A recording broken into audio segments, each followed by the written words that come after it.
Hi friends, అందరికీ నమస్కారం. మా గార్డెన్లో ఇప్పుడు విత్తనాలు వేస్తున్నాం చూడండి. బోక్ చాయ్ అని ఇది ఒకటి వేస్తున్నాము. బ్రోకలీ ఫ్రెండ్స్, ఇది వేస్తున్నాం చూడండి. బ్రోకలీ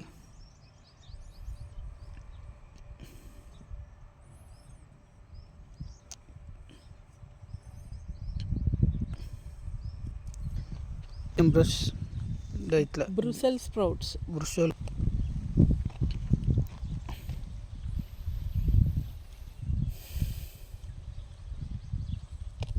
ఇట్లా వేసి కలిపెట్టేస్తే ఇంకా విత్ పైకి వచ్చిన తర్వాత పీకి నాటుకోవచ్చు. నెక్స్ట్ ఇంకోటి పార్స్లీ, ఇది ఒకటి ఇట్లా గింజలు వేస్తాను.